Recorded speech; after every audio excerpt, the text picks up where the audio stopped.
इब्तदा करते हैं अपने इस लेक्चर की, जो कि IFRS 16 की सीरीज़ में हमारा लेक्चर है। और इस लेक्चर में हम बेसिकली IFRS 16 को कंक्लूड करने की कोशिश करेंगे जी। और हम देख रहे होंगे IFRS 16 के अदर एरियाज़। बेसिकली मैंने आज तक आपको क्या पढ़ा दिया? मैंने आज तक आपको पहले बेसिक्स पढ़ाए, लीज़ के, लेसर की, लेसी की अकाउंटिंग तमाम। फिर मैंने आपको लेसी के चेंजेस पढ़ाए, फिर मैंने आपको लेसर के चेंजेस पढ़ाए, फिर मैंने आपको सेल एंड लीज बैक पढ़ाया, ठीक है ना। और उसके साथ मैंने कुछ छोटे छोटे अदर एरियाज़ भी आपको पढ़ाए, ठीक है ना, जैसे कि सब्सटेंटिव सब्सटीट्यूशन राइट्स, जो variable lease payments not link to an index होता है, ठीक है ना। और अब अदर एरियाज़ बुनियादी तौर पर, ठीक है। सो ये 5 मेजर एरियाज़ हैं IFRS 16 के। तो अदर एरियाज़ IFRS 16 में क्या क्या हैं वो हम देखेंगे इंशाल्लाह इस लेक्चर में। क्या क्या है जी? सबसे पहले हम देखेंगे कि अगर लैंड और बिल्डिंग की लीज़ हो और उसको सेपरेट करना हो, यानी कि लैंड की लीज़ कौन सी लीज़ है, बिल्डिंग की लीज़ ऑपरेटिंग है या फाइनेंस है, लैंड की लीज़ ऑपरेटिंग है या फाइनेंस है फ्रॉम अ लेसर परस्पेक्टिव, और उसको सेपरेट करना हो तो कैसे करते हैं। फिर सब लीज़ का कॉन्सेप्ट क्या है, यानी कि आपने एक चीज़ लीज़ पे ली, ठीक है, बीइंग अ लेसी, और फिर आगे आपने किसी और को वो सब लेट कर दी, आगे किसी को लीज़ पे दे दी। आपने लीज़ पे लिया कोई एसेट और आगे दे दिया, ऐसा होता है, ऐसा अक्सर कॉन्ट्रैक्ट्स में अलाउड भी होता है। सब लीज़ का कॉन्सेप्ट, उस केस में कैसे अकाउंटिंग होगी, यानी कि आप at the same time lessee भी हैं और फिर आप लेसर भी हैं, बिकॉज आपने आगे लीज़ पे भी दे दिया उस आइटम को, सब लेट कर दिए। फिर separating lease and non lease components, इससे क्या मुराद होती है ये देखेंगे। अक्सर औकात ये होता है कि आपको कोई चीज़ लीज पे मिलती है, साथ उसकी सर्विसिंग एंड मेंटेनेंस की जिम्मेदारी भी लेसर ले लेता है, उसके पैसे भी आपसे लेता है, ठीक है ना। उसको बोलते हैं नॉन लीज कंपोनेंट, बिकॉज वो एसेट के पैसे तो नहीं है ना, वो तो सर्विसिंग मेंटेनेंस अदर चीज़ों के पैसे हैं, ठीक है। तो उसका क्या ट्रीटमेंट होता है, उसको कैसे सेपरेट किया जाता है लीज के अंदर से। फिर एक बहुत ही कीमती कॉन्सेप्ट हम देखेंगे, और मैं समझता हूँ फ्यूचर में इसके ऊपर बहुत टेस्टिंग हो सकती है, ठीक है ना। फ्यूचर में इस पे टेस्टिंग हो सकती है। ऑलरेडी विंटर 20 में इसके ऊपर थोड़ी सी टेस्टिंग हुई थी, ठीक है, व्हाट इज अ लीज के कॉन्सेप्ट पे। फ्यूचर में इस पे ठीक ठाक टेस्टिंग हो सकती है। वो क्या है? वो ये है कि कुछ ट्रांजैक्शंस ऐसी हो सकती हैं जो बिल्कुल लीज की तरह आपको लगेंगी, लेकिन असल में वो लीज नहीं है। एज पर IFRS 16 वो लीज नहीं है। Transactions that may look like a lease but they are actually not a lease, उसकी IFRS 16 वाली अकाउंटिंग नहीं करनी, ठीक है। So what is a lease? Lease की बुनियादी शराइत क्या है, डेफिनेशन क्या है, ठीक है ना। यहाँ पे फ्लो चार्ट भी एक है, आपके नोट्स में एग्जाम्पल भी मैं वहाँ से आपको कराऊंगा, ठीक है जी। फिर लीज की डेफर्ड टैक्स इंप्लीकेशंस करेंगे।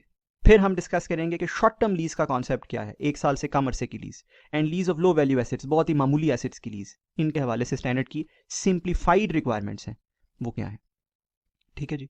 फिर हम देखेंगे इंशाल्लाह कि लीज के डिस्क्लोजर्स क्या है, लेसर के लिए, लेसी के लिए। फिर विंटर 16 का क्वेश्चन 3, जो कि मैं आपको व्हाट्सएप ग्रुप में दे चुका हूं, उसका सोल्यूशन, मेरा सोल्यूशन व्हाट्सएप ग्रुप में, मेरा सोल्यूशन मैं दे चुका हूं आपको उसका, ठीक है। मैं इस क्वेश्चन को डिस्कस करूंगा और आपको बताऊंगा इसको कैसे सॉल्व करना चाहिए। याद रखिए, विंटर 16 क्वेश्चन 3 पुराने स्टैंडर्ड्स के तहत आया, बट अगर यही सवाल IFRS 16 के तहत और IFRS 15 के तहत आ जाए तो इसको कैसे डील करना है और कैसे मैनेज करना है, ये सिखाऊंगा मैं आपको, ठीक है। And then finally, again this is one topic for the future, अगर एक से ज्यादा चेंजेस हों लीज में, मैंने आपको बहुत से चेंजेस कराए, लेसर के, लेसी के कराए ना, बट हर एग्जाम्पल में कोई एक चेंज होता था। फॉर एग्जाम्पल, कोई एक मॉडिफिकेशन हो गई लीज में, कोई एक इंक्रीज इन स्कोप हो गया, कोई डिक्रीज इन स्कोप हो गया। अगर मोर देन वन चेंज हो लीज में, यानी कि मल्टीपल मॉडिफिकेशन हो, eight the same time scope increase भी हो रहा है और डिक्रीज भी हो रहा है, स्टैंडर्ड की एक एग्जाम्पल भी है इस पर, या एट द सेम टाइम बहुत से एस्टिमेट्स चेंज हो रहे हैं, रूटीन एस्टिमेट चेंज भी हो रहे हैं, नॉन रूटीन चेंज भी हो रहे हैं। आपको याद होगा लेसी में 2 चेंज होते थे, routine change, non routine change, ठीक है। तो उनको कैसे अकाउंट फॉर करते हैं, किस मॉडिफिकेशन को पहले अकाउंट फॉर करेंगे और किसको बाद में, किस चेंज इन एस्टीमेट को पहले अकाउंट फॉर करेंगे और किसको बाद में, किस तरतीब में करेंगे, कैसे करेंगे, इंशाल्लाह ये भी सीखेंगे। It is one of the more complex areas. तो अल्हम्दुलिल्लाह इन इस सारी नॉलेज के बाद आप IFRS 16 की कंप्लीट नॉलेज, एक एक चीज इंशाल्लाह आपको आती होगी, ठीक है। कोई ऐसी चीज नहीं होगी इंशाल्लाह एग्जाम में जो आपके सामने आए और आपको लगे कि नहीं मैंने पहले पढ़ी भी नहीं है, ठीक। इतना डिटेल में जाकर पढ़ाने का मकसद ही है कि आपको एक एक चीज आती हो, विद एग्जाम्पल्स, विद प्रैक्टिस, ठीक है जी। तो आइए इब्तदा करते हैं lease of land plus building से और देखते हैं उसमें क्या कॉम्प्लेक्सिटीज है।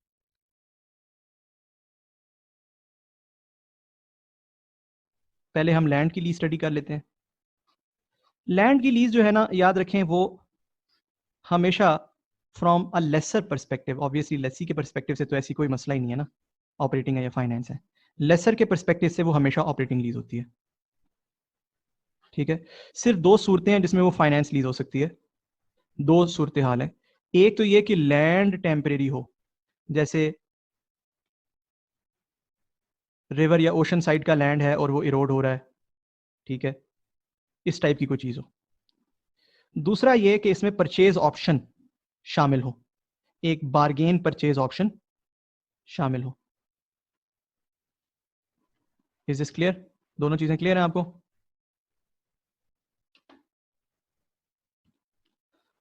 अगर इन दोनों में से कोई एक चीज शामिल होगी तो ये लैंड की फाइनेंस लीज बनेगी, अदरवाइज लैंड हमेशा ऑपरेटिंग लीज होगा।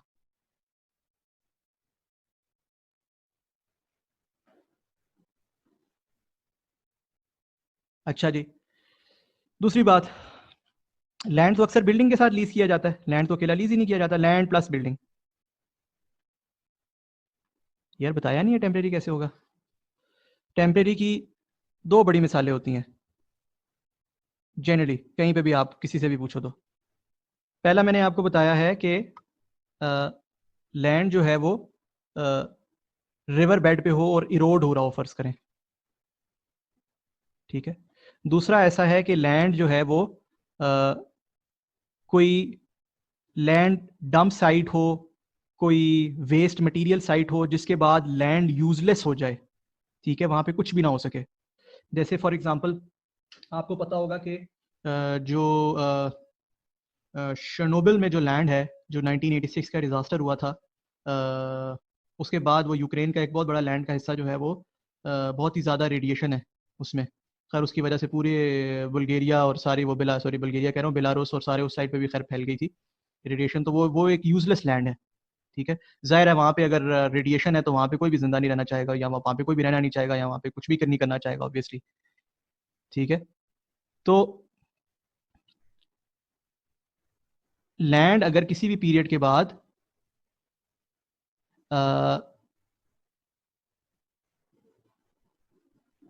कह लें कि ख़राब हो जाए, यूज़लेस हो जाए, चाहे वो कोई रेडिएशन का इशू है, चाहे वो कोई और इशू है,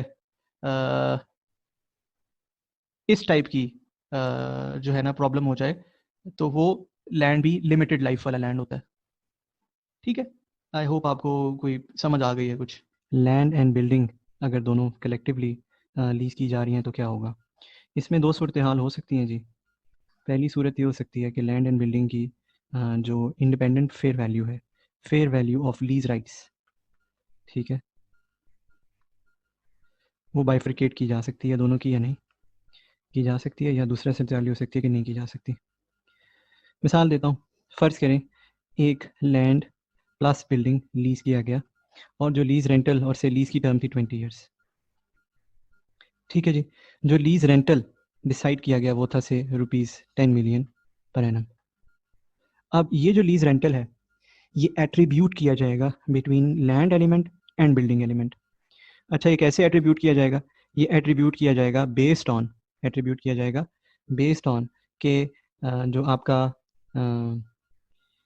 लैंड एलिमेंट है और जो बिल्डिंग एलिमेंट है उसके fair value of lease rights क्या है। सो फॉर एग्जांपल अगर आप लैंड की लीज 20 साल के लिए करते हैं तो उसकी फेयर वैल्यू क्या बनती है, ठीक है, टोटल लीज की। फर्ज करें उसकी फेयर वैल्यू बनती है 50 million. Now this is not the fair value of the land if you sell it forever, ठीक है, it is just if you get it for 20 years, such as ये जो CDA वगैरह हैं इनसे 20 years 99 years के ऊपर land लिया जाता है ना, तो अप फ्रंट पेमेंट कितनी की जाती है, से वो 50 मिलियन है। और अगर बिल्डिंग ली जाती है for 20 years, I don't know building की यूजफुल लाइफ पे वो डिपेंड करेगा, लेकिन अगर बिल्डिंग ली जाती है 20 ईयर्स के लिए तो उसकी फेयर वैल्यू क्या बनती है, फर्ज कर लें वो बनती है 150 मिलियन, वैसे कह रहा हूँ, ठीक। अब 25% एंड 75% ये बनता है ना वेट दोनों का based on their fair value.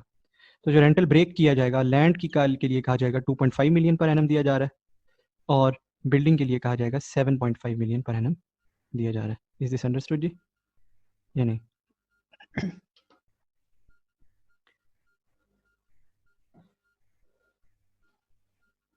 ठीक है। अच्छा, दूसरा क्या केस हो सकता है कि ये बाइफरकेट नहीं की जा सकती? अच्छा, अगर बाइफरकेट नहीं की जा सकती तो फिर कभी कभी प्रॉब्लम आ सकता है। अच्छा, प्रॉब्लम क्या आएगा? प्रॉब्लम ये आएगा कि अगर ये बाइफरकेट नहीं की जा सकती, ठीक है, तो अगर बाइफरकेट नहीं की जा सकती तो दो सूरत हाल हो सकती हैं। एक सूरत ये हो सकती है कि बिल्डिंग की लीज जो है वो ऑपरेटिंग लीज है, और दूसरी सूरत हाल ये हो सकती है कि बिल्डिंग की लीज जो है वो फाइनेंस लीज है। अगर तो बिल्डिंग की लीज ऑपरेटिंग लीज है तो आप दोनों की, लैंड प्लस बिल्डिंग, दोनों की लीज को क्या ट्रीट करोगे? बोले ऑपरेटिंग लीज ही ट्रीट करेंगे। और अगर बिल्डिंग की लीज फाइनेंस लीज है तो आप लैंड प्लस बिल्डिंग दोनों की लीज को क्या ट्रीट करोगे? फाइनेंस ही ट्रीट करोगे। ठीक है, अगर ये चीज़ समझ आई है तो let me give you an example और वहां से आप मुझे इसका जवाब बना के दें। ऑलराइट,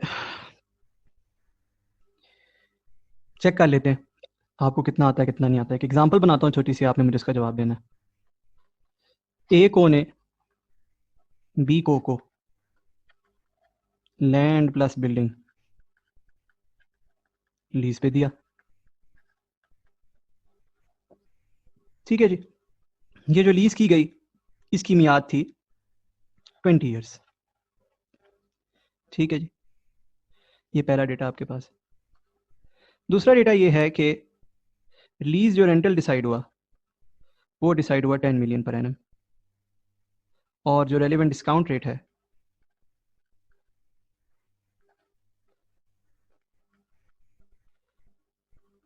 वो है से 10%। ठीक, तीसरा डेटा ये है कि लैंड की जो लाइफ है वो ऑफ कोर्स इन्फिनिट है, एंड जो बिल्डिंग की लाइफ है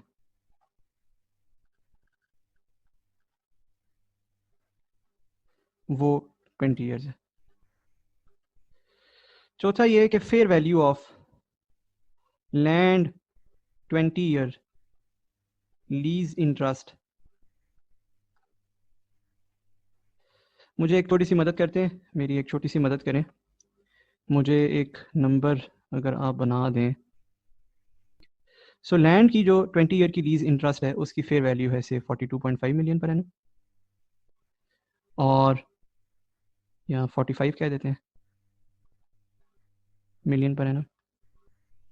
पर एनम तो नहीं होगा, टोटल होगा 45 मिलियन।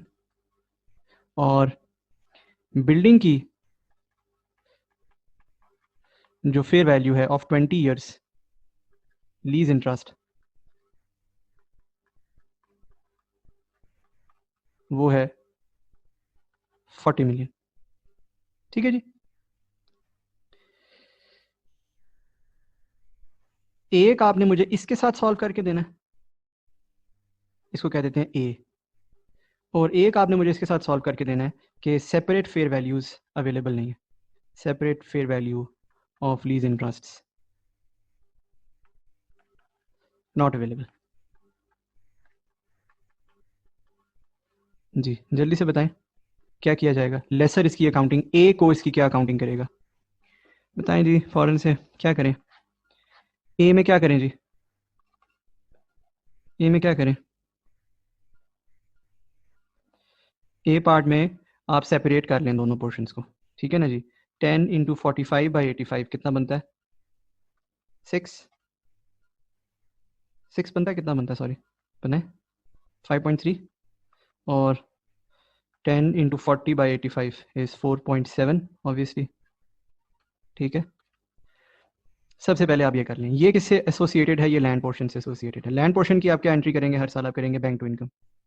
क्या ख्याल है? वजह वजह ये कौन सी लीज है यार? आप लोग ऐसे करते हो जैसे आपने कभी कुछ पढ़ा ही नहीं है। ऑपरेटिंग लीज है। ठीक, अच्छा 4.7 किससे एसोसिएटेड है?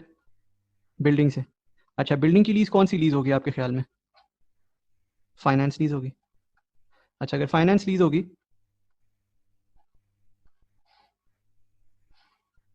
तो इसका क्या करना है? अगर ये फाइनेंस लीज होगी तो इसका क्या बनेगा? बिल्डिंग की लीज अगर फाइनेंस लीज होगी तो इसका क्या करेंगे? लीज रिसीवेबल बुक करेंगे obviously. Lease receivable to building PV होगा, पीवी होगा 4.7 का, और बिल्डिंग की फेयर वैल्यू भी इतनी होनी चाहिए ऑब्वियसली, इसीलिए मैंने पहले वो आपसे कैलकुलेशन कराई थी। राइट, समझ आई स्टोरी? ये काम होगा। And what if B part apply हो, यानी कि लैंड एंड बिल्डिंग जो है वो डिटरमिन ना कर पा रहे हो हम उनकी फेयर वैल्यू सेपरेटली, तो क्या करें? ऑल को क्या ट्रीट कर लें? फाइनेंस। और उसमें क्या करें, हम बुक करें लीज रिसीवेबल और हम एसेट को क्रेडिट कर दें अपने पास। राइट, बात समझ आ रही है नहीं आ रही?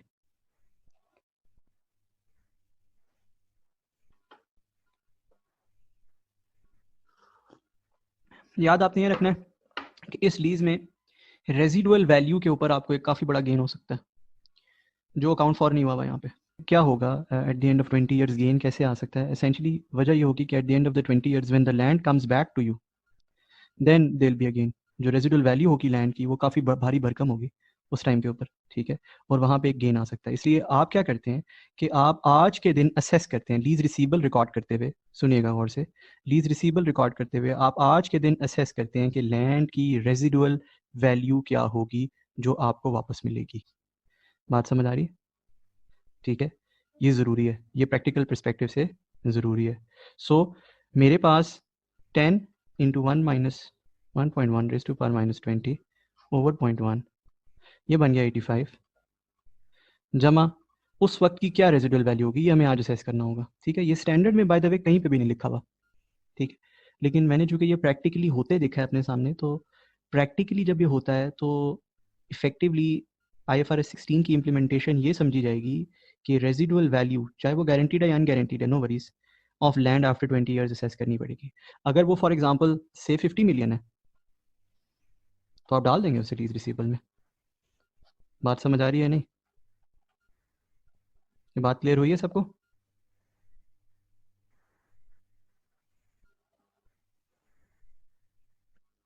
अब आपको आवाज़ आई गई होगी मेरी। वेरी गुड, ठीक है। सो अगर कोई भी मैच्योर या समझदार एग्जामिनर है तो उसको ये आपको रेजिडुअल वैल्यू इस केस में बतानी चाहिए कि लैंड की 20 ईयर्स के बाद रेजिडुअल वैल्यू क्या होगी। ठीक है जी।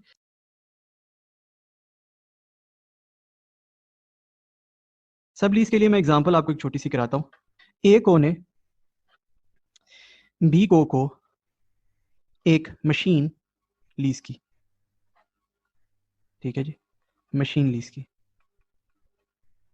अच्छा, उसकी लीज, उसकी लाइफ क्या है मशीन की? उसकी लाइफ है से 20 ईयर्स। उसकी लीज टर्म क्या है? उसकी टर्म है से 10 ईयर्स। रेंटल क्या है? रेंटल है से 10 मिलियन पर एनम। क्लियर? आसान। बी को ने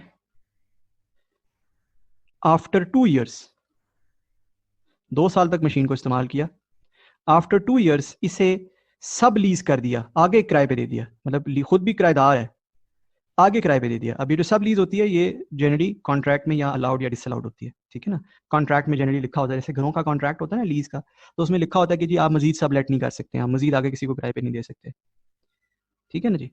सो आपने, उन्होंने उठा के आगे 2 ईयर्स के बाद सी को सब लीज कर दिया। अच्छा जी, बहुत अच्छी बात है।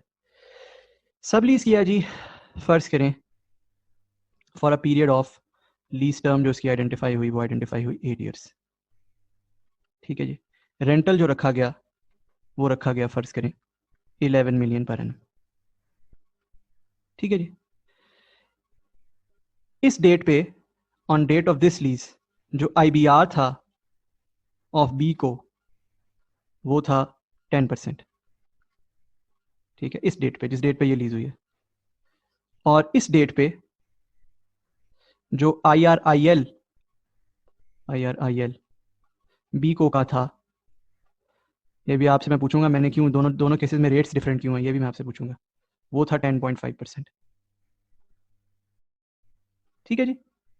समझ गए स्टोरी? आपने मुझे बी को की अकाउंटिंग बतानी है, ए को की और सी को की अकाउंटिंग आसान है, वो नहीं मैं पूछ रहा। क्यों मैं अच्छा पहले तो ये बताया मैं क्यों कह रहा हूँ ए को और सी को की अकाउंटिंग आसान है, और वो मैं कुछ नहीं पूछ रहा, वजह।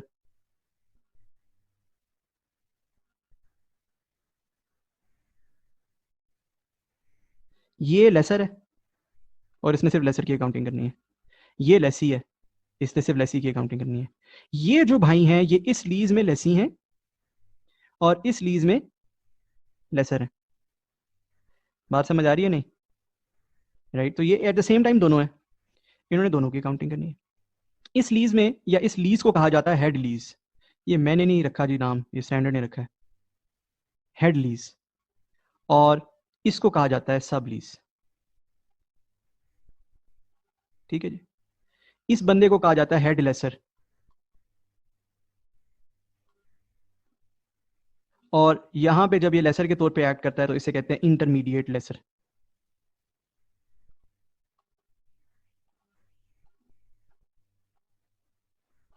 ठीक है, नाम है, स्टैंडर्ड ने रखे हुए। ठीक है, तो आइए हम समझ लेते हैं बी को काउंटिंग क्या करेगा।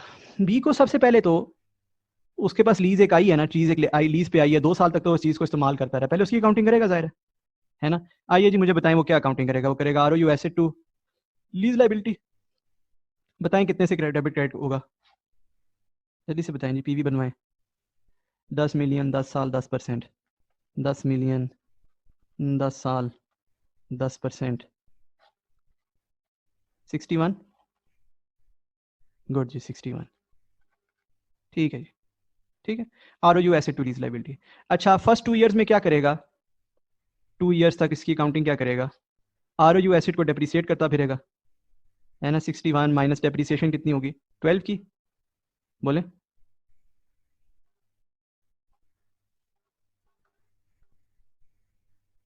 2 सालों में होगी ना 12 की, 6 की अब्दुल्ला 1 साल होगी ना, 2 साल है ना, 12 की हो जाएगी। अच्छा जी, फिर लीज लाइबिलिटी के क्या हालात होंगे 2 साल। अब आप चाहें तो उसका टेबल बना लें, है ना, जो मर्जी कर लें। ईयर 1 2, ओपनिंग बैलेंस 61, इंटरेस्ट इसमें ऐड हो जाएगा, ठीक है ना, बैंक लेस हो जाएगा, और यहाँ क्लोजिंग बैलेंस बन रहा होगा, जो आप लोग पहले आपने बना लिया 53, बिकॉज मैंने आपको फॉर्मूले से बनाना सिखाया हुआ है। सो आप फॉर्मूले से आपने 53 बना लिया होगा, एज सिंपल एज दैट। ठीक है, गुड। ये हो गई जी आपकी पहली चीज़ की अकाउंटिंग। अब दूसरी लीज स्टार्ट हो रही है ईयर 2 के स्टार्ट पे। अच्छा, उसका क्या करना है, क्या करना है उसका, जनाब आप रिकॉर्ड करेंगे लीज रिसीवेबल, और आप इसे ट्रीट करेंगे एज अ फाइनेंस लीज। आप लोगों ने सोचना है और मुझे बताना है why it is a finance lease. हालांकि मैं सिर्फ 8 ईयर्स के लिए दे रहा हूं आउट ऑफ 20 ईयर्स या 18 years remaining life of the asset. ऐसे ही है ना, तो मैं तो बहुत छोटे अरसे के लिए दे रहा हूं। So how come it's a finance lease. यहां पे स्टैंडर्ड कहता है ये डिसीजन करने के लिए कि क्या ये फाइनेंस है या ऑपरेटिंग है, आपने लीज टर्म को कंपेयर करना है, लीज टर्म को कंपेयर करना है remaining life of R O U asset से, not original asset, R O U acid.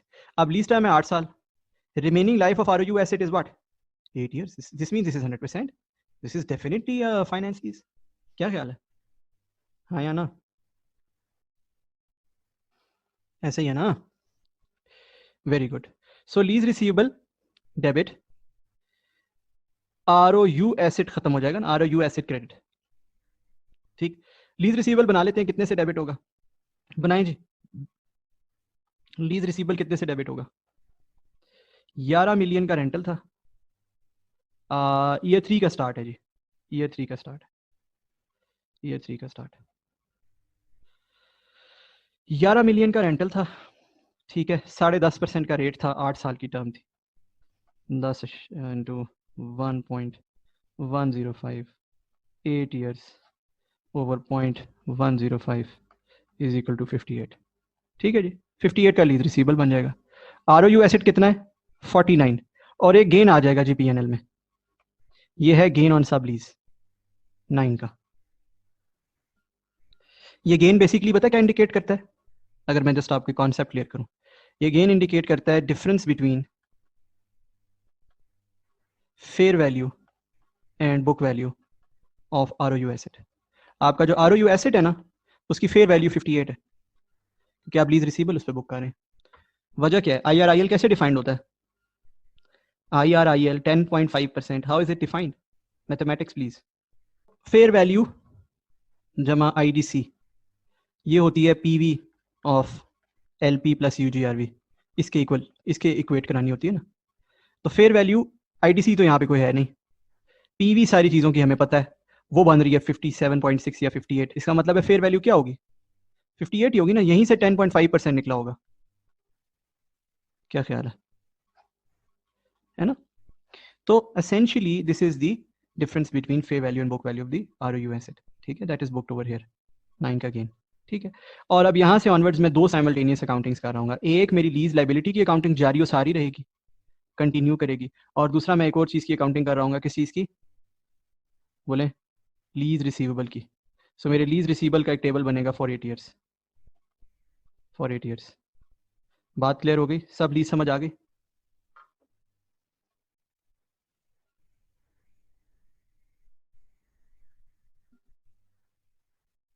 Good. आपने एक काम करना है जी जी, लीज लाइबिलिटी मैंने अर्ज किया है कि इसी तरह जारी और सारी रहेगी, ये यहाँ पे।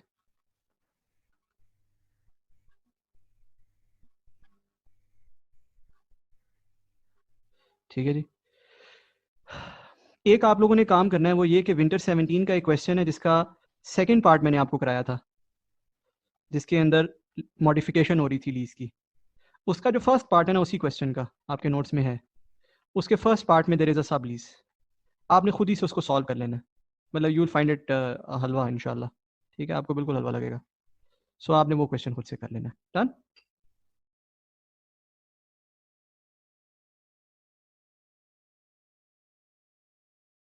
फर्ज करें जी, आप दोनों एस्पेक्ट से हम देखते हैं, आप फर्ज करें आप एक लेसर हैं, ठीक है, पहले हम इस एस्पेक्ट से देखते हैं। ए को हैं आप, और आपने अपना एक एसेट है, एक मशीन है, बी को लीज की है मशीन, ठीक है। As part of the agreement B को राइट टू यूज है उसके पास, plus free maintenance and servicing आप उसको दे रहे हैं। जो मशीन है आप उसे मेंटेन करते हैं, मेंटेनेंस और उसकी सर्विस वगैरह आप करते हैं, ठीक है जी, ये as part of the agreement ये हुआ हुआ है, ठीक।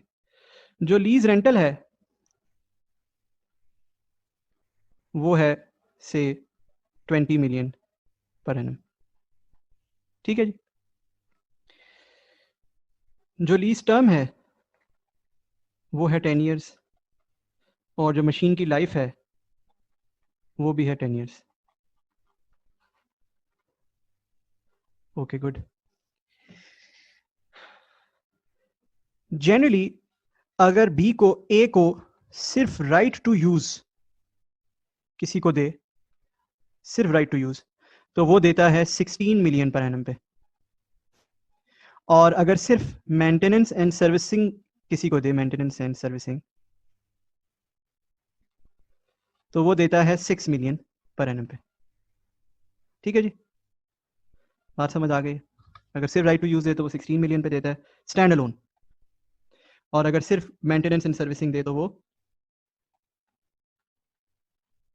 6 मिलियन पर एनम पे देता है। लेसर का जो IRIL है वो है 10%। आपने मुझे बताना है इसकी अकाउंटिंग क्या होगी। मुझे बता सकते हैं मैं पढ़ा क्या रहा हूं आपको, कौन कौन सा कॉन्सेप्ट मैंने कहा मैं अब आपको पढ़ाने लगा हूं?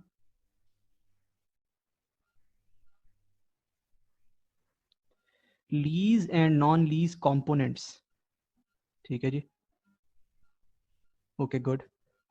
अब मुझे आप बताएं कि यहाँ पे इसकी अकाउंटिंग क्या होनी चाहिए।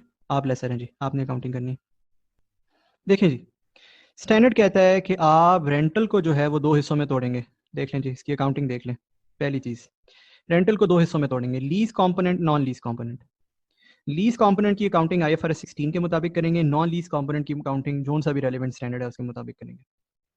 अच्छा जी, इस केस में कौन सा स्टैंडर्ड होगा मैं बता देता हूँ। अच्छा, ये कैसे तोड़ेंगे? बड़ा आसान है। वो कहता है स्टैंड अलोन सेलिंग प्राइस की बेसिस पे तोड़ेंगे। स्टैंड अलोन सेलिंग प्राइस मैंने बताई है कि हम कितने की बेचते हैं राइट टू यूज़, और कितना का बेचते हैं मेंटेनेंस सर्विसिंग। 16 और 6 टोटल कितना बना? 22। तोड़ें जी ज़रा 20 को, 20 को इसी प्रोपोर्शन में तोड़ें।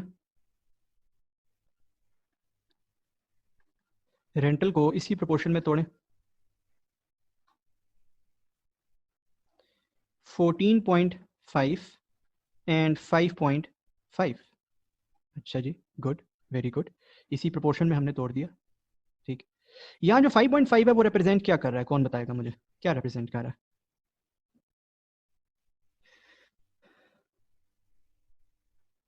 It is revenue from provision of maintenance and repair services, है ना। This is IFRS 15। तो आप इसके ऊपर IFRS 15 अप्लाई करेंगे, इस पे IFRS 16 अप्लाई करेंगे। अच्छा कैसे? बड़ा आसान है, पहले IFRS 16 अप्लाई कर लेते हैं। IFRS 16 कैसे अप्लाई होगा जी? कैसे होगा जी अप्लाई IFRS 16? आप एंट्री करेंगे लीज रिसीवेबल टू एसेट।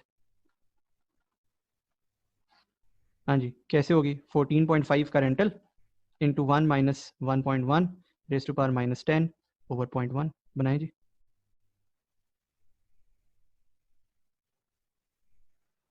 $89। और आज के दिन टेक्निकली स्पीकिंग अगर आपको इसकी मैथ सही समझ आई है तो आज के दिन हमारे एसेट की फेयर वैल्यू क्या होगी? Assets fair value will be 89 because this is how IRIL is computed. Absolutely, जिसने भी कंप्यूटेशन की होगी बैक एंड पे उसने ऐसे ही की होगी। Good, very good. आगे चलते हैं।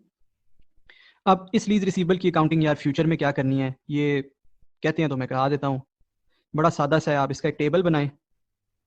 टेबल जो है वो 10 साल तक खींचें। उसमें हर साल जो आपने रेंटल लेना है वो लेना है 14.5 का, और उसमें जो इंटरेस्ट रेट लेना है वो 10% पे। वो खुद ब खुद जीरो हो जाएगा टेबल एंड में। क्या ख्याल है?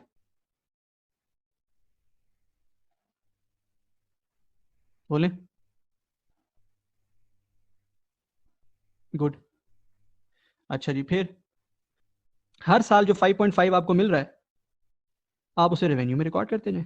आप एंट्री करें बैंक, क्रेडिट करें रेवेन्यू। हर साल जो आपको 5.5 मिल रहा है आप उसे कहाँ रिकॉर्ड करेंगे?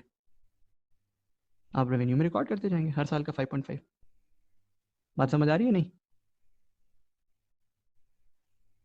और ये ईयरली बेसिस के ऊपर हो रहा होगा, ईच ईयर। गुड। अब absolutely same thing applies from the lessee side as well. फर्ज करें आपने ए को की नहीं, आपने बी को की अकाउंटिंग करनी है। आपने ए को की अकाउंटिंग नहीं करनी है, आपने किसकी अकाउंटिंग करनी है? बी को की। सेम डेटा है, सेम बना लेते हैं, इधर करते हैं आगे। बी को की अकाउंटिंग करनी है, सेम डेटा जो मैंने आपको लिखवाया, जो फर्क है मैं लिखवा रहा हूं। IBR है हमारा से 11%। ठीक है जी। यही सर्विसेज या यही एसेट जो हमें मिल सकता है उसकी जो प्राइसेस हैं वो भी यही हैं। जो हमें एसेट का रेंटल चार्ज होगा से वो 16 मिलियन होगा, और अगर हम सर्विस एंड रिपेयर किसी से लेते हैं, सर्विस एंड रिपेयर की सर्विसेज किसी से लेते हैं तो से वो उसको 6 मिलियन पे मिलेंगी हमें। Same charge, right. सेम यही डेटा। आप बी को हैं, आपने अकाउंटिंग करनी है। सबसे पहले तो ये समझ लें कि being a lessee there is an option, you may separate और may not separate.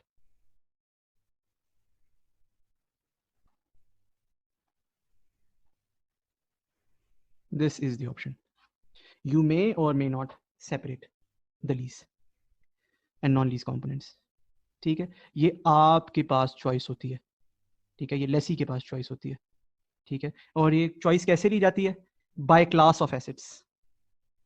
Bye class of assets. एक सर्टेन क्लास ऑफ एसेट्स पे हो सकता है वो डिसाइड करेगी जी मैं सेपरेट करता हूँ, और एक सर्टेन क्लास ऑफ एसेट्स पे वो कहे जी मैं नहीं करता।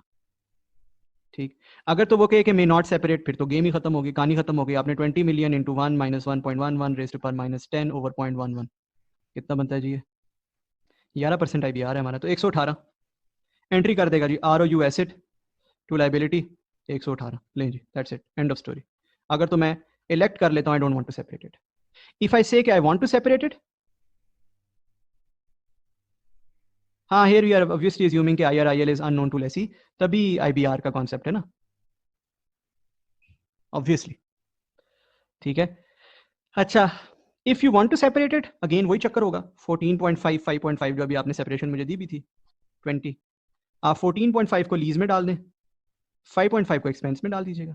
14.5 को अगर आप लीज में डालते हैं तो वो बनेगा 14.5 into 1 minus 1.11 raise to power minus 10 over 0.11। क्या बनता है जी? ROU asset to liability 85।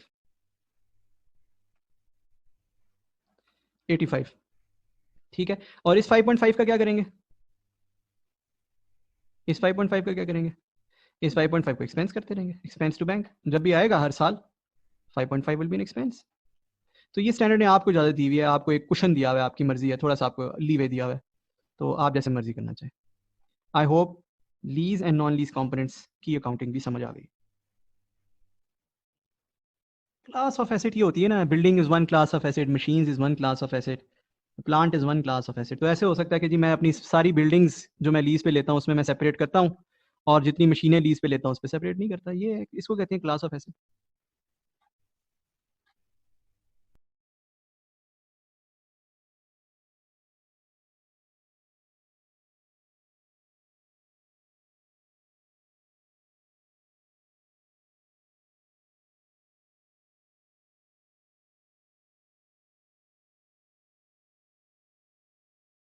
पहले मैं ज़रा फ्लो चार्ट चाहता हूँ कि आप लोग मेरे साथ गो थ्रू करें सब लोग, ठीक है जी।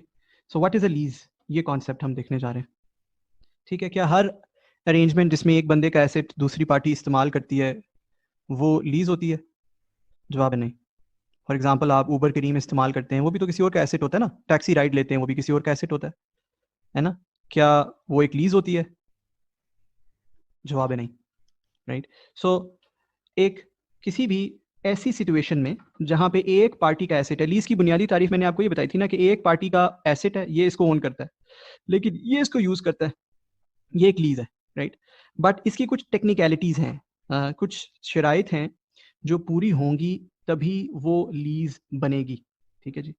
उन शर्तों में सबसे पहली शर्त जो आप देख रहे होंगे आपके जो लिखी हुई है in in in the notes as well, और ये फ्लो चार्ट बेसिकली स्टैंडर्ड से कॉपी पेस्ट हुआ है, वो है एक आइडेंटिफाइड एसेट होना चाहिए। आइडेंटिफाइड एसेट होना चाहिए। आइडेंटिफाइड एसेट से क्या मुराद है कि फ़र्ज़ करें अगर मैं गाड़ी लीज पे ले रहा हूँ तो ABC 1 2 3 नंबर की ये वाली गाड़ी, ये मैं 5 साल के लिए लीज पे ले रहा हूँ, ठीक है जी। आइडेंटिफाइड एसेट होना चाहिए। अगर मैं कोई फॉर एग्जांपल बिल्डिंग लीज पे ले रहा हूँ तो इस पते की ये वाली बिल्डिंग का ये वाला फ्लोर, राइट, एक आइडेंटिफाइड एसेट है, ठीक है। अगर मैं कोई इंटेंजिबल एसेट जैसे कि एक सॉफ्टवेयर लीज पे ले रहा हूँ तो इस सॉफ्टवेयर का और इस सॉफ्टवेयर का वो जो उसका सॉफ्टवेयर का एक्सेस कोड होता है या लाइसेंस की होती है, इस लाइसेंस की के अगेंस्ट मैं ले रहा हूँ, राइट। बात समझ आ रही है या नहीं?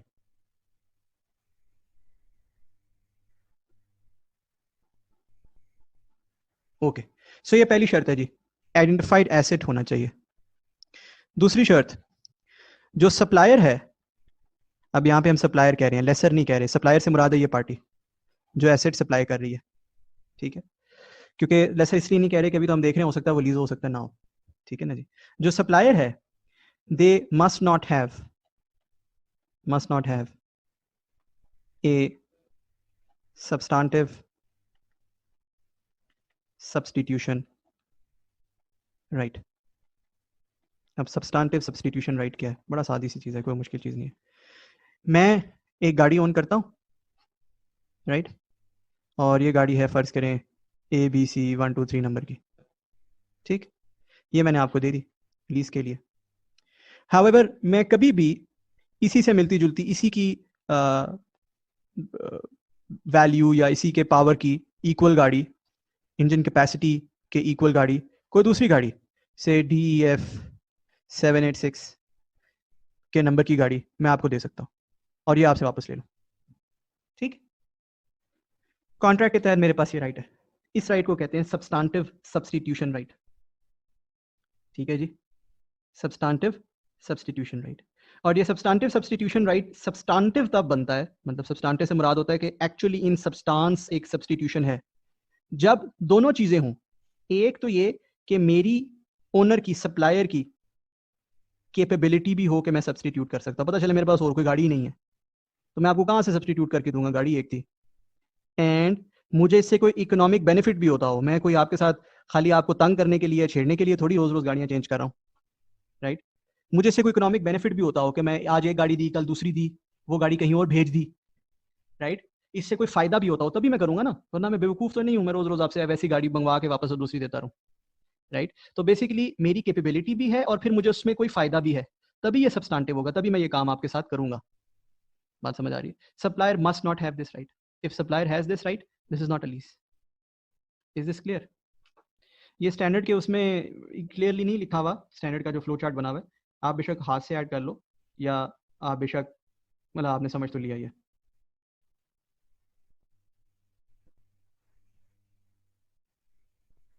ठीक है जी। तो कंडीशन 1 मीट होनी चाहिए, कंडीशन 2 भी मीट होनी चाहिए। फिर एक कंडीशन 3 भी है। कंडीशन 3 क्या है, पढ़ रहे हैं नीचे क्या लिखा हुआ है? कहता है customer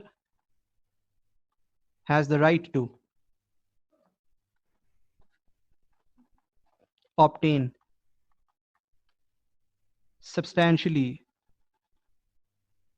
all the economic benefits during lease term.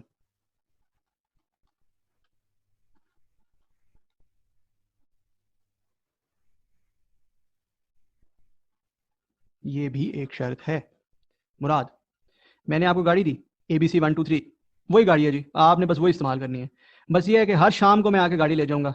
मेरे भाई को गाड़ी चाहिए होगी तो आपने उसको गाड़ी देनी है, मेरे चचा को चाहिए होगी तो आपने उनको गाड़ी देनी है, मेरे फूफा के जो 2 बच्चे हैं वो भी उसी गाड़ी पे जो है ना, वो मेरा ड्राइवर आएगा आपके घर और वो आके ले जाएगा और वो उनके 2 बच्चों को जो है वो स्कूल से पिक एंड ड्रॉप दे देगा। बात समझ रहे हैं? तो ये कौन सी लीज हुई? अगर सप्लायर या कोई और पार्टी लेसी की मर्जी के बगैर, लेसी से पूछे बगैर आकर इकोनॉमिक बेनिफिट्स उसके इस्तेमाल कर सकती है तो this is not a lease. आप कोई गाड़ी रेंट पे लेते हैं, आप कोई गाड़ी लीज पे लेते हैं, फॉर एग्जांपल बैंक से लीज कराते हैं, वो गाड़ी किसकी होती है? उसकी चाबी किसकी जेब में होती है? आपकी जेब में होती है। ठीक है ना जी? So customer should have the right to the economic benefits during the lease term. ठीक है जी, ये तीसरी कंडीशन है लीज की। हाँ जी, यहाँ तक क्लियर है? चौथी कंडीशन ऑफ लीज, यूज या मैनर ऑफ यूज, एसेट कैसे इस्तेमाल होगा। ये 3 में से कोई एक चीज होनी चाहिए। या तो customer decides the manner of use,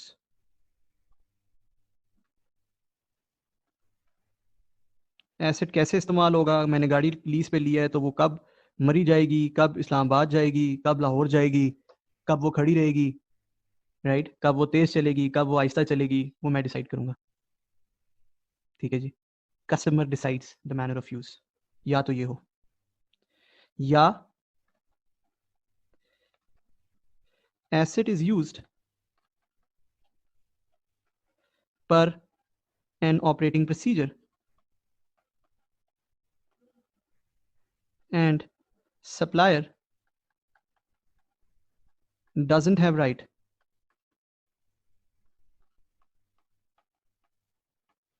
to change or influence it.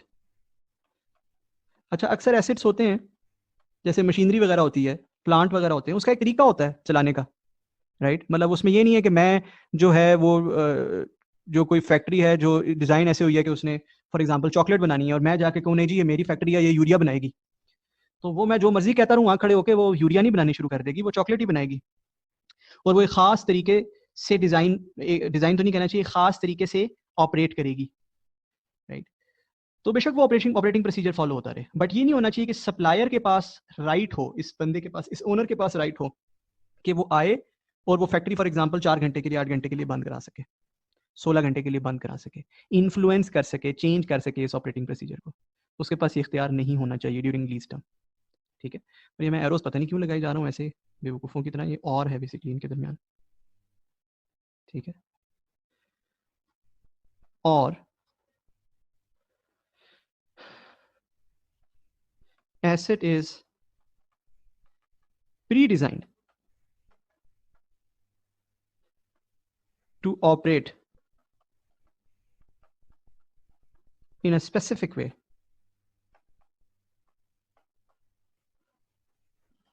on customer request, right?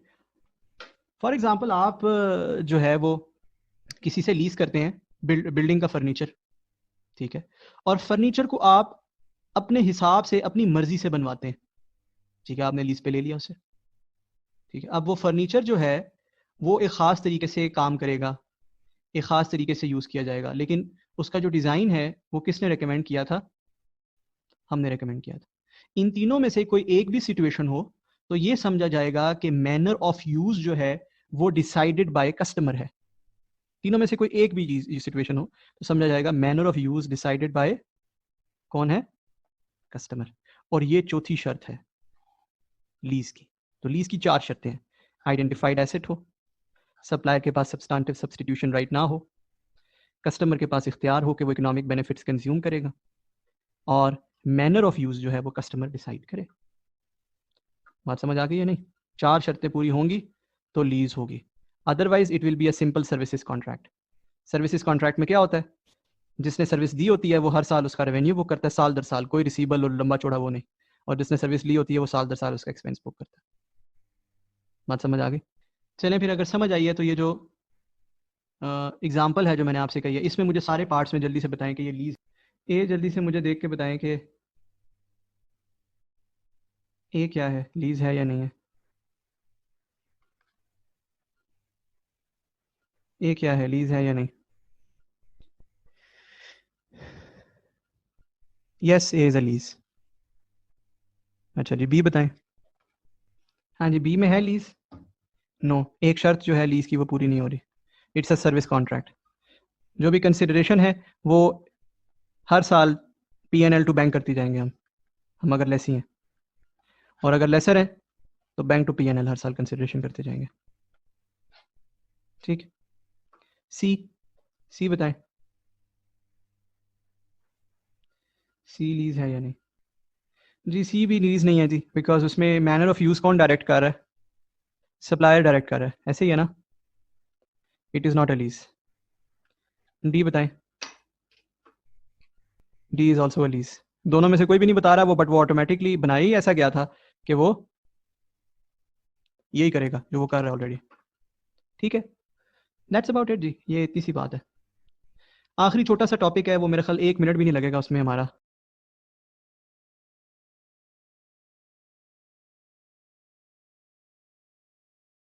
Deferred tax. Deferred tax की बहुत सादी सी स्टोरी है, ये देख लीजिएगा जी ज़रा सब लोग। अगर आप लेसी हैं तो आपके पास एक ROU एसेट आ रहा होगा और बड़ी मेहनतें करके आपने इसकी कैरिंग अमाउंट कंप्यूट की होगी, और एक लीज लाइबिलिटी आ रही होगी जिसकी बड़ी मेहनतें करके आपने कैरिंग अमाउंट कंप्यूट की होगी, से 100 मिलियन, 80 मिलियन। दोनों की टैक्स बेस जीरो होगी। टैक्स वाला दोनों को ही नहीं मानता, कहता कुछ भी नहीं है। लीज क्या होती है? कुछ भी नहीं होती, राइट? दोनों पे एक डिफरेंस आ जाता है, टेम्परेरी डिफरेंस। यहाँ पे 100 का टैक्सेबल डिफरेंस आ जाएगा, यहाँ पे 80 का डिडक्टेबल डिफरेंस आ जाएगा। दोनों पे जो टैक्स रेट लगेगा वो बिजनेस इनकम वाला लगेगा, बिजनेस इनकम वाला। बिजनेस इनकम का रेट क्या होता है? 30%। 30%।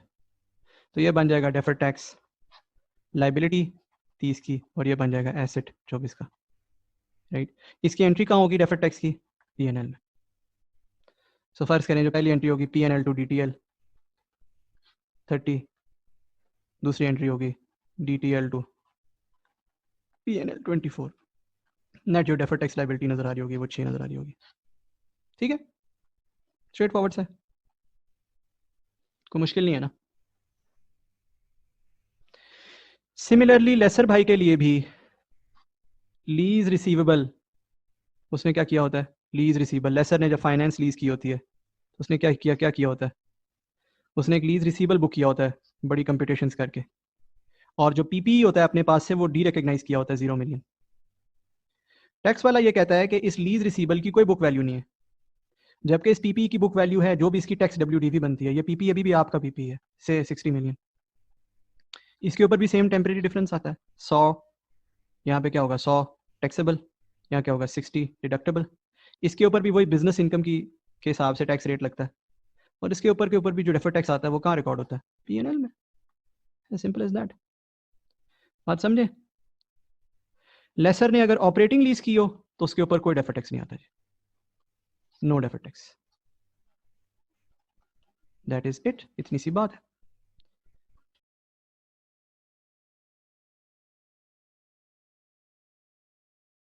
लो वैल्यू एसेट्स।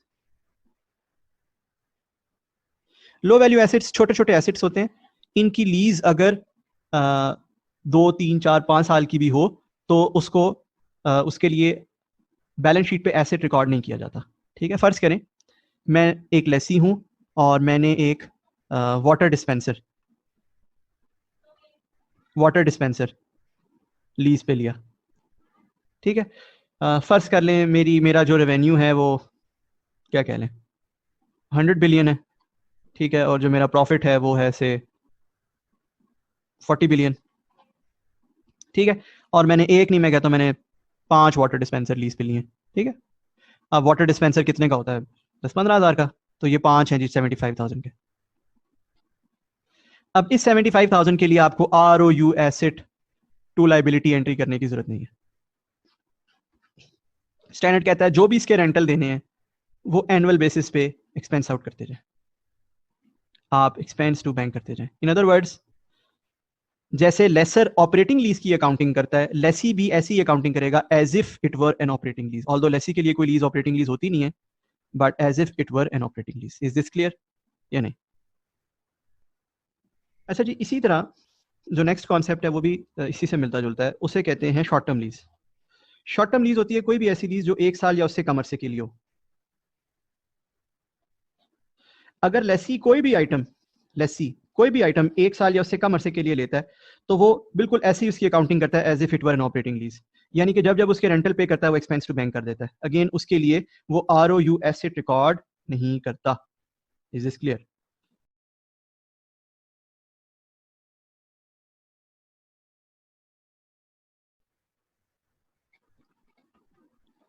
डिस्क्लोजर्स की, ठीक है। और डिस्क्लोजर्स में हम ज़रा दोनों के पर्सपेक्टिव से बात करेंगे, लेसी के पर्सपेक्टिव से भी और लेसर के पर्सपेक्टिव से भी। पहले लेसी के पर्सपेक्टिव से बात कर लेते हैं IFRS 16 के डिस्क्लोजर्स।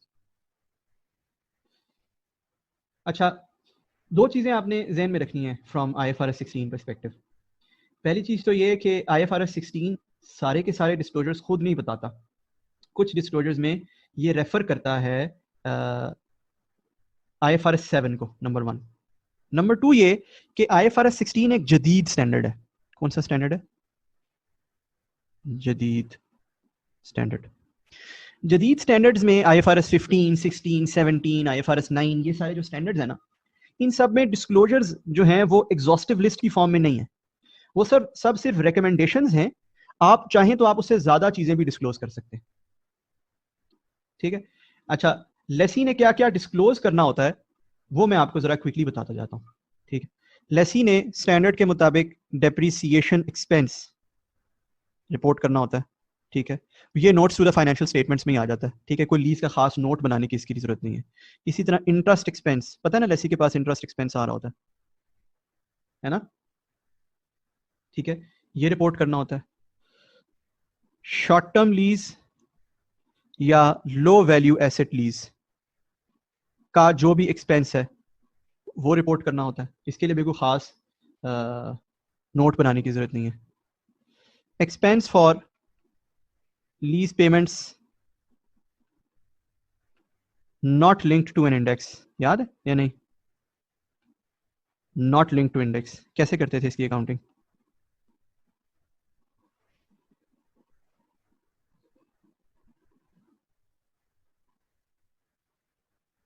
याद है?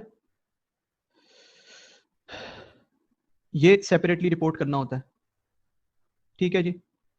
सब लीज अगर किया हुआ है उसके जो भी गेन्स, लॉसेस, इनकम्स, एक्सपेंसेस आ रहे हैं वो बताने होते हैं, लेसी ने दिखाने होते हैं अपनी फाइनेंशियल स्टेटमेंट्स में। और सेल एंड लीज बैक पे अगर कोई गेन एंड लॉस है, आपको पता है सेल एंड लीज बैक पे गेन एंड लॉसेस कैसे कंप्यूट होते हैं, आपने देखा हुआ है, वो बताना होता है। यहां तक एज सच कोई खास लीज का नोट बनाने की जरूरत नहीं होती। ये सारे रिस्पेक्टिवली, क्योंकि ये P&L आइटम्स हैं सारे, तो ये P&L के अंदर जो भी नोट्स होते हैं उनके ब्रेकअप्स में अपीयर हो जाते हैं और IFRS 16 की नीड्स पूरी हो जाती हैं, ठीक है जी। अब मैं आ रहा हूं उस तरफ जहां जिसके लिए हमें लीज का खास नोट बनाने की जरूरत पड़ सकती है, ठीक है। लीज की टर्म्स, जो भी उसके मेजर टर्म्स एंड कंडीशंस हैं, उसमें रेजिडुअल वैल्यू गारंटी है नहीं है, बार्गेन परचेज ऑप्शन है नहीं है, ये बताना होता है, ठीक है जी। इसके लिए लीज का स्पेसिफिक नोट डालने की जरूरत पड़ सकती है। और मैच्योरिटी प्रोफाइल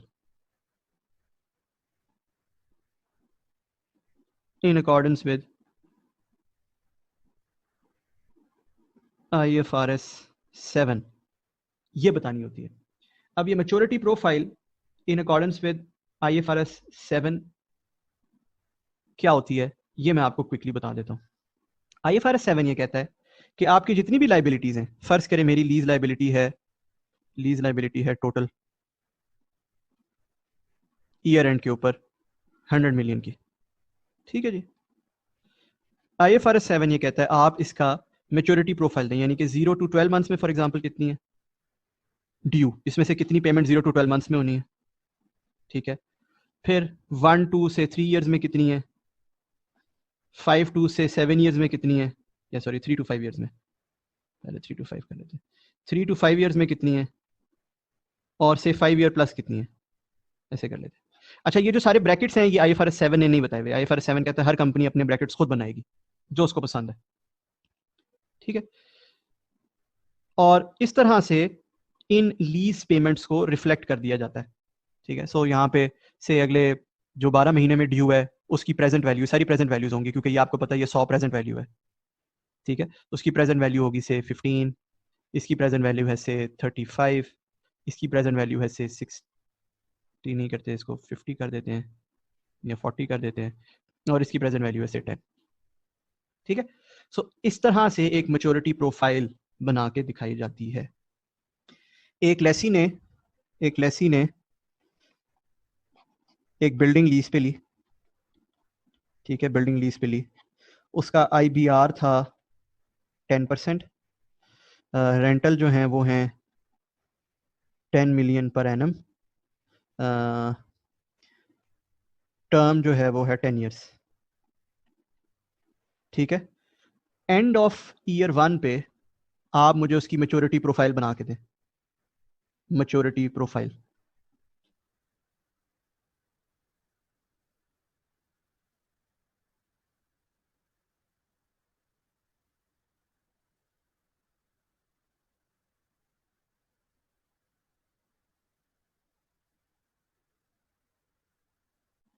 यहाँ देखें जी प्लीज़, आप लोग शायद कर रहे हैं कॉम्पिटिशन्स, यहाँ देख लें, ये टोटल वैल्यू होगी लीज लाइबिलिटी की, क्या ख्याल है ना? टोटल वैल्यू क्या होगी?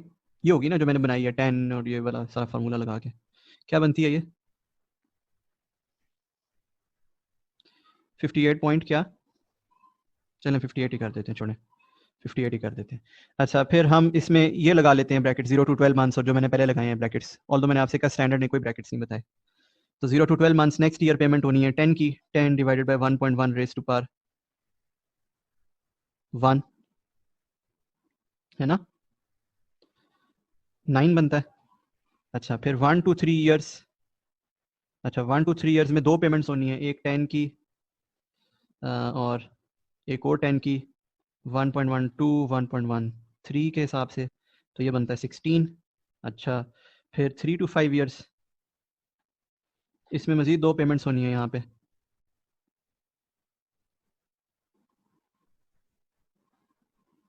अगर मैं देखूँ तो मज़ीद दो पेमेंट्स होनी है, क्या 3 to 5 ईयर्स में पेमेंट होनी है 10 1.14 10 1.15, क्या ख्याल है, ये बनता है 13। फिर 5 प्लस ईयर्स और उसमें बैलेंसिंग फॉल कर जाएगा, जो कि बनेगा 9 जमा 16 25 और 38 और 20। बस इसको मैंने बैलेंसिंग कर दिया, ये कंप्यूट नहीं किया। ठीक है, आसान है। This is your maturity profile, ये आप दिखा देंगे अपने नोट्स में। 9 ईयर्स इसलिए लिए हैं कि 10 ईयर टर्म थी और हम एंड ऑफ 1 ईयर पे खड़े हैं, तो 10 में से एक माइनस कर दें तो क्या बचता है। ये मैंने आपको बताया लेसी के डिस्क्लोजर, लेसर के भी सेम डिस्क्लोजर हैं, बस इसके ऑपोजिट होते हैं। यहाँ पे सारे P&L आइटम जैसे लेसी दिखाता है ना, उसी तरह लेसर भी दिखाता है। जाहिर है वो ये वाले आइटम नहीं होते, वो डिफरेंट होते हैं, बट वो अपने सारे P&L आइटम्स दिखाता है, और वो स्पेसिफिक उसके लिए कोई नोट्स नहीं बनाने पड़ते। नोट्स उसको बनाने होते हैं टर्म्स एंड कंडीशन के लिए, वो बनाता है। एंड मैच्योरिटी प्रोफाइल, यहाँ पे वो अपने लाइबिलिटी की मैच्योरिटी प्रोफाइल नहीं देता, जाहिर है वो किसकी मैच्योरिटी प्रोफाइल देता होगा, रिसीवेबल की, लेसर, क्या ख्याल है। तो लेसर भी एग्जैक्टली यही जो नोट्स हैं वो बनाता है। ROU एसिड कहाँ दिखाया जाता है, ROU एसिड PPE के स्केड्यूल में दिखाया जाता है, बिल्कुल ऐसे ही है। ROU एसिड जो है PPE के स्केड्यूल में दिखाया जाता है, ऐसे ही। ठीक है, उसके साथ भी दिखा सकते हैं, उससे अलग भी दिखा सकते हैं। जनरली हमारा हिस्टोरिकल नोशन ये है कि उसके अंदर दिखाया जाता है, लेकिन एज पर IFRS 16 आप अलग से भी दिखा सकते हैं। ठीक है, ऐसे भी कर सकते हैं कि ये PPE का स्केड्यूल है, ठीक है, क्योंकि स्टैंडर्ड ने कहा है इसकी अकाउंटिंग IAS 16 के मुताबिक होगी, तो PPE के स्केड्यूल के अंदर भी जा सकता है। PPE का स्केड्यूल, और PPE के स्केड्यूल के अंदर सारी कैटेगरीज आ रही हैं, ये सारे कॉलम के हेडिंग्स हैं। एक कॉलम की हेडिंग आ जाएगी ये, ROU एसेट, और उसके तहत जो भी डिफरेंट कैटेगरीज है ROU एसेट्स की, जैसे हमने बिल्डिंग्स ली हुई हैं, हमने मशीन्स ली हुई हैं, हमने इक्विपमेंट लिया हुआ है, वो अलग अलग दिखा दिया जाएगा। यूं भी दिखा सकते हैं और इसका इस वाले हिस्से का अपना अलग नोट भी दिखा सकते हैं, आपकी मर्जी है टोटली।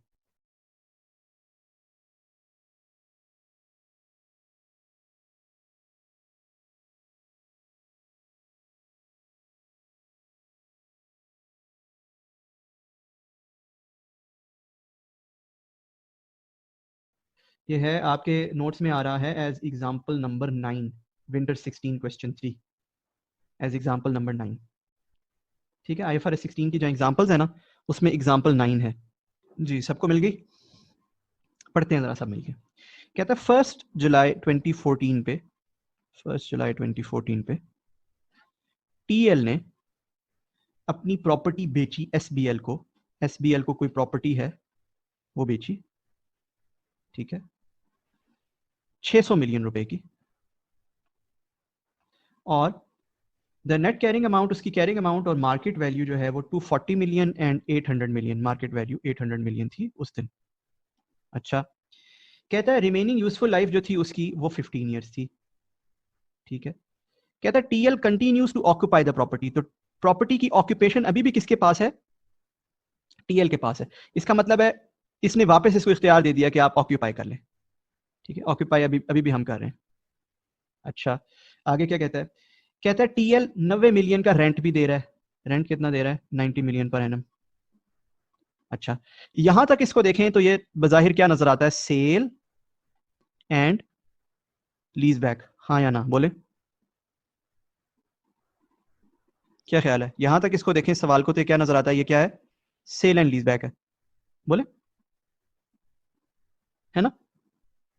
हाउएवर स्टोरी में ट्विस्ट है। ट्विस्ट क्या है देख लेते हैं। कहता है टीएल के पास ऑप्शन है to repurchase the property on 30th June. आज 1 जुलाई है, 2 साल के बाद, 2 इयर्स के बाद वो उसे रीपरचेज कर सकता है। ठीक है, और ऑप्शन किसके पास है? रीपरचेज कर सकता है, ऑप्शन किसके पास है? टीएल के पास। अच्छा जी, टीएल के पास ऑप्शन है, सेलर हैज द ऑप्शन। अब मैं ये क्यों कह रहा हूं, ये कुछ फ्लो चार्ट्स मैंने आपको बनवाए हुए हैं, अगर आपके जहन में हुए तो you will get to know. Okay, वो कितने का रीपरचेज कर सकता है? वो रीपरचेज कर सकता है 550 मिलियन का, 550 मिलियन का रीपरचेज कर सकता है जी। अच्छा जी, ओके। अच्छा, कहता है TL charges depreciation on straight line basis. ठीक है, टीएल की cost of equity is 10%, whereas incremental borrowing rate is 11.05%। थोड़ी सी ज्यादा है, आप लोगों ने बीएफडी नहीं पढ़ी होती, बट आईबीआर जो है वो इस्तेमाल होता है लीज के लिए, विच इज 11.05%। और जो कॉस्ट ऑफ इक्विटी है, कॉस्ट ऑफ इक्विटी तो नहीं होती, बेसिकली कॉस्ट ऑफ कैपिटल होता है, which is different from cost of equity. So ये कॉस्ट ऑफ इक्विटी की जगह लिखा होना चाहिए था, सवाल चीज लिखी होनी चाहिए थी कॉस्ट ऑफ कैपिटल। ठीक है, सो कॉस्ट ऑफ कैपिटल है 10%। ठीक है, और as a discount rate, as a standard discount rate for anything, हम कॉस्ट ऑफ कैपिटल को इस्तेमाल करते हैं। सो फर्ज करें, मैं पहले भी शायद आपको बात बताई हुई है, फर्ज करें मैं इफ्रिक 1 के तहत कोई प्रोविजन डिस्काउंट कर रहा हूं, कॉस्ट ऑफ कैपिटल डिस्काउंट होगा। मैं IS 36 के तहत रिकवरेबल अमाउंट की डिस्काउंटिंग कर रहा हूँ, कॉस्ट ऑफ कैपिटल की डिस्काउंटिंग होगी। मैं IFRS 15 के तहत कोई डिस्काउंटिंग कर रहा हूँ, कॉस्ट ऑफ कैपिटल की डिस्काउंटिंग होगी। ये तमाम डिस्काउंटिंग कॉस्ट ऑफ कैपिटल पे हो रही होगी, राइट? लेकिन अगर मैं लीज के लिए डिस्काउंटिंग कर रहा हूं तो वो किस पे होगी? उसके रूल्स मुख्तलिफ हैं। वो या IBR पे होगी, नहीं, वो या IRIL पे होगी if it is known, if it is not known तो वो किस पे होगी? IBR पे होगी। ऐसा ही है। अच्छा अच्छा, कहता है applicable income tax rate is 30%, यानी कि सवाल में टैक्स का भी अमल दखल है, वो भी मैंने अपने ज़ाहिर सोल्यूशन में शामिल किया होगा, टैक्स का इम्पैक्ट भी। रिक्वायर्ड क्या है? कहता है prepare accounting entries to record the above transactions for the year ended 30 June 2015। ठीक है, 30 जून 2015 के लिए आप बताएं, फर्स्ट ईयर के लिए, यानी कि ईयर 1 के लिए आप एंट्रियां बताएं। फिर क्या कहता है? कहता है कि प्रिपेयर अकाउंटिंग एंट्रीज दूसरे साल के लिए if TL does not exercise the option to repurchase. तो कहता है ईयर 2 के लिए भी एंट्रियां बताएं, और अब क्या हुआ है? टीएल ने ये ऑप्शन कैंसिल कर दिया, ऑप्शन नहीं एक्सरसाइज किया उसने, उसने रीपरचेज नहीं की प्रॉपर्टी, ऑप्शन गया, खत्म हो गया। सवाल समझ आया आपको? पहला तो इंपॉर्टेंट ये है, सवाल समझना है। सबसे पहले मुझे बताएं, क्या 1 जुलाई 2014 पे, 1 जुलाई 2014 पे क्या सेल एंड लीज बैक हो गई है या नहीं? पहला तो ये सवाल है। No. Why no? Because sale ही नहीं हुई। वाई सेल नहीं हुई? बिकॉज IFRS 15 कहता है सेल नहीं हुई। IFRS 15 कहां कहता है सेल नहीं हुई? याद करें, sale and repurchase, sale and repurchase वाला फ्लो चार्ट, उस फ्लो चार्ट में जरा अपने ब्रेन को ले जाएं। उस फ्लो चार्ट में वो कहता था कि अगर सेलर के पास ऑप्शन है टू रीपरचेज तो चेक करें क्या present value of repurchase price original sale price से कम है या ज्यादा है। याद है वहां पे?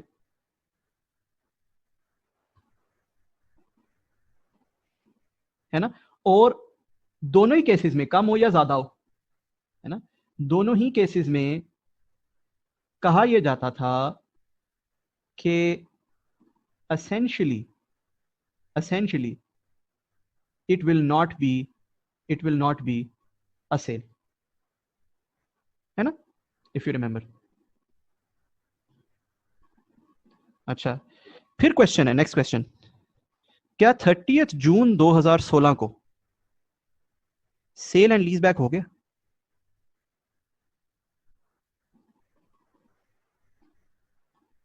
क्या 30 जून से 2016 को सेल एंड लीज बैक हो गया? यस। इसकी वजह ये है कि ऑप्शन खत्म हो गया, जब ऑप्शन खत्म हो गया तो सेल हो गई, सेल हो गई तो साथ ही लीज बैक भी होगी, बिकॉज उसने हमें लीज तो वैसे भी दिया हुआ है। क्या ख्याल है? राइट, मैं रीइटरेट कर रहा हूँ, ये सवाल इन स्टैंडर्ड्स, इन न्यू स्टैंडर्ड्स के तहत नहीं आया हुआ, IFRS 16 नए स्टैंडर्ड के तहत नहीं आया हुआ, लिहाजा इस सवाल में बहुत सी चीज़ें ऐसी हैं जो नए स्टैंडर्ड्स के तहत नहीं है। ठीक है, इस लिहाजा इसको इस नए स्टैंडर्ड्स के ताबे बनाने के लिए बहुत सी असम्पशंस लेनी पड़ती हैं जो मैंने अपने जवाब में लिखी हुई भी है। ठीक है, इस चीज़ को जहन में रख के आप अपना मेरा जवाब देखोगे तो होपफुली आपको इंशाल्लाह समझ आ जाएगी। ठीक है।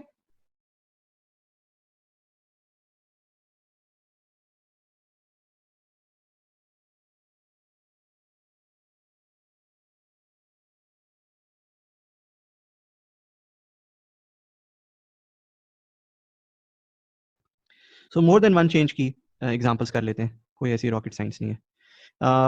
एक लेसी है, उसने एक मशीन लीज पे ली, से 10 मिलियन पर एनम रेंटल है फॉर, क्या कह दें, बल्कि मशीन नहीं, इसको कहते हैं बिल्डिंग, और बिल्डिंग भी कहते हैं 2 फ्लोर्स। ठीक है, 10 मिलियन पर एनम रेंटल है, और 10 मिलियन पर एनम रेंटल जो है वो हम दे रहे हैं से फॉर 5 ईयर्स। ठीक है, और हमारा 10% IBR है। एंड ऑफ ईयर 1 पे मॉडिफिकेशन हुई, मॉडिफिकेशन के तहत 2 फ्लोर्स को कम करके 1 फ्लोर कर दिया गया, और 5 ईयर्स को बढ़ा के 7 ईयर्स कर दिया गया।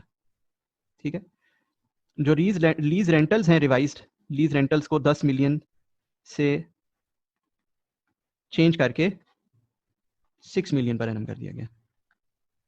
ठीक है, इस दिन जो हमारा IBR था वो था 11%।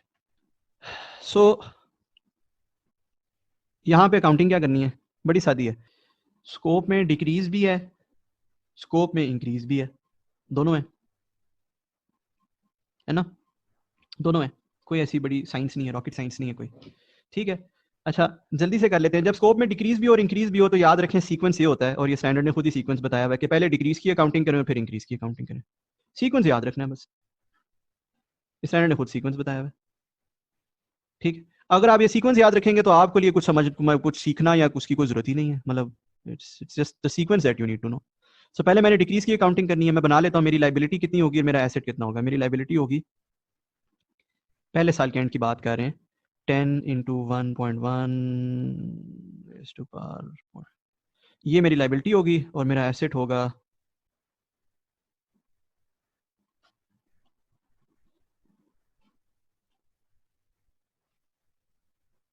क्या ख्याल है, ऐसी है ना? बोले लाइबिलिटी कितनी बनती है? 32.1 तक बताते थे,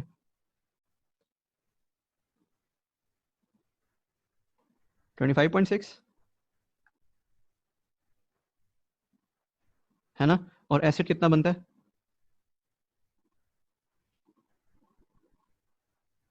नहीं, IBR इज 10% इनिशियली भाई, ना करें, ऐसे नहीं करना please. IBR is 10% initially, so which essentially means के जो एंड ऑफ ईयर 1 के ऊपर मेरी लाइबिलिटी और एसेट मौजूद होंगे वो 10% के हिसाब से कैलकुलेट हुए होंगे, ठीक है। सो ये 25.6, लाइबिलिटी इज 31.7, अच्छा, एंड एसेट इज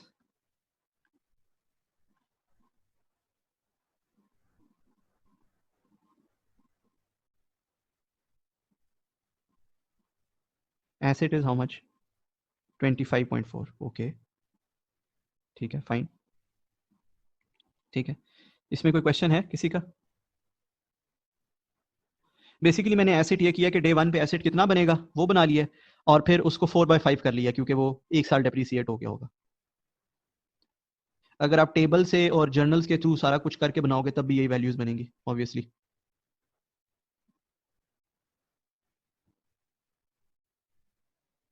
हाँ जी, यहाँ तो कोई मसला है?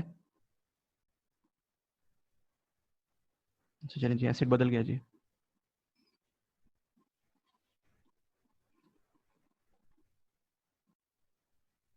अच्छा जी, अब पहले डिक्रीज की अकाउंटिंग कर लेते हैं, फिर इंक्रीज की अकाउंटिंग कर लेते हैं। एसेट के थ्रू जब डिक्रीज होता है तो आपको डिक्रीज की अकाउंटिंग पता ही है। डिक्रीज क्या है, 2 फ्लोर से 1 फ्लोर पे जा रहे हैं, बताएं जी क्या अकाउंटिंग होगी डिक्रीज की? बोलें जी, ये आपको आती है अकाउंटिंग करनी? 50% डिक्रीज तो कर देते हैं, 50% डिक्रीज, आधा आधा दोनों को उड़ा देते हैं, लाइबिलिटी उड़ाएं आधे से, एसेट उड़ाएं आधे से। बोलें जी, 31.7 एंड 30.3, ये बन गया 15.9, और ये बन गया 15.2, तो ये आ गया 0.7, और ये तो P&L में आ जाता है गेन, आपको पता ही है। फिर इंक्रीज की अकाउंटिंग कर लें जी, कर लेते हैं जी, कोई ऐसा मसला नहीं है। इंक्रीज की क्या अकाउंटिंग है? 5 to 7 ईयर्स पे जा रहा है, अच्छा जी। लाइबिलिटी क्या बनेगी? इसको लिखते हैं रिवाइज लाइबिलिटी।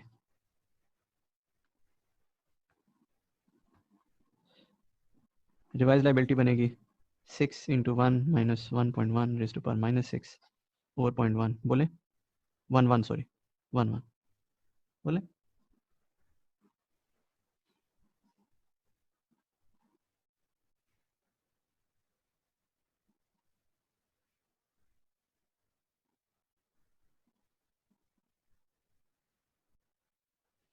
ट्वेंटी 5.4 चेक कर लेते हैं अभी लाइबिलिटी कितनी पड़ी हुई है। अभी लाइबिलिटी पड़ी होगी 15.8, और ROU एसेट पड़ा होगा 15.1, क्या ख्याल है? आधा आधा उड़ा दिया था ना?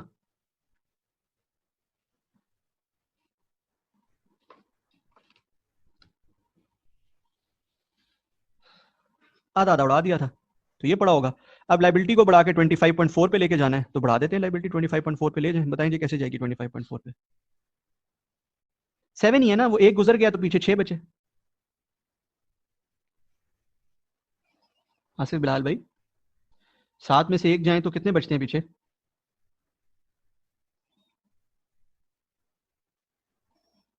जी, लाइबिलिटी को बढ़ा देना है कितने से, 9.6 से। इसका डेबिट कहाँ डलता है? ROU एसिड में 9.6, बस इतनी सी बात है। इधर भी 9.6 ऐड कर दें, इधर भी 9.6 ऐड कर दें। अब इसे आगे की अकाउंटिंग जो है वो मैं नहीं आपको बताऊंगा, वो आपको पता होनी चाहिए, वो हमने पहले की हुई है, राइट। इसका मतलब क्या हुआ? इसका मतलब ये हुआ कि डिक्रीज की अकाउंटिंग अलग है, इंक्रीज की अकाउंटिंग अलग है, दोनों अकाउंटिंग अलग है। सिर्फ ये पता होना चाहिए कि किस सीक्वेंस में करना है, क्या इंक्रीज को पहले अकाउंट फॉर करना है और फिर डिक्रीज करना है, या डिक्रीज को पहले करना है और फिर इंक्रीज करना है। तो स्टैंडर्ड कहता है पहले डिक्रीज को अकाउंट फॉर करें फिर इंक्रीज को करें। बात क्लियर है या नहीं? एग्जाम्पल 2 में क्या कह रहा हूं, ये देख लें प्लीज, यहाँ देख लें। एग्जाम्पल 2 मैं ये कह रहा हूँ रूटीन चेंज भी हो रहा है, जिसको मैं रूटीन चेंज कहता हूँ। मैंने आपसे पहले भी बात की हुई है कि स्टैंडर्ड में कोई ऐसी अल्फाज नहीं है कि ये रूटीन चेंज है और ये नॉन रूटीन चेंज है, ठीक है। बहरहाल रूटीन चेंज भी हो रहा है, और रूटीन चेंज की एग्जांपल मैंने क्या कही थी? For example variable lease payment change हो रही हैं, RVBC की एग्जांपल थी, ठीक है, कोई ये कर लेते हैं ना। और नॉन रूटीन चेंज भी हो रहा है, नॉन रूटीन चेंज में लीज टर्म वाली चेंजेस थी, for example change in estimate of lease term, again यहाँ पे साइंस क्या है, it's just which one we have to do first, that's it. और मैं आपको ये करके दिखा भी देता हूँ अगर आपको अभी भी इस पे यकीन नहीं आ रहा मेरी बात पे, तो इट्स जस्ट कि which one you have to do first, you have to do this first and you have to do this second, and this is my personal view, ये लिखा हुआ नहीं है स्टैंडर्ड में कहीं, but this is the mathematically right sequence of events, ठीक है। So you must do the routine change की accounting first and then the non routine change की accounting first, non routine change की accounting. Why am I saying it, मतलब मुझे अगर standard में नहीं लिखा हो तो I have to explain my view. Why, because अगर मैं नॉन रूटीन पहले कर दूं तो नॉन रूटीन में ये होता है कि आईबीआर या रेट बदल जाता है, रेट चेंज हो जाता है। इसका मतलब ये होगा कि वो चेंज रेट रूटीन के ऊपर भी लग जाएगा, ऐसे ही है ना, काम खराब हो जाएगा। रूटीन में होता ही है कि रेट चेंज नहीं करना होता, इसलिए मैं सजेस्ट कर रहा हूं कि आप रूटीन को पहले कर दें, ठीक है, ताकि सेम रेट पे हो जाए, और फिर आप नॉन रूटीन को कर दें ताकि डिफरेंट रेट पे हो जाए। कुछ समझ आइए बात या नहीं? व्हाट इफ इसके साथ ही मॉडिफिकेशंस भी हो रही हो? अब मॉडिफिकेशंस में सब में there will always be a change in rate, ठीक है ना, मॉडिफिकेशंस में there will always be a change in rate, ठीक है। सो आप यूं कर लें, थर्ड लेवल पे आप वो मॉडिफिकेशंस कर लें जो डिक्रीज करती हैं स्कोप को, एंड फोर्थ पे आप वो कर लें फाइनली जो इंक्रीज करती हैं स्कोप को, ठीक है। इस सीक्वेंस के साथ कर लें, प्रोवाइडेड के ये सारी चेंजेस सेम डेट पे हो रही हैं। ये ना हो कि ये चेंजेस कुछ 6 महीने पहले हुई है, कुछ 6 महीने बाद हुई है, आपने रटा मारा है यार वो उसने ऐसे बताया था तो हम इसी तरह करेंगे। प्रोवाइडेड के ये सारी चेंजेस सेम डेट पे हो रही हैं, आप इस सीक्वेंस के साथ कर लें, ठीक है। अगेन ये स्टैंडर्ड में कहीं नहीं लिखा हुआ, but it is just my accounting intuition कि मेरे ख्याल से यूं होना चाहिए। Is this clear?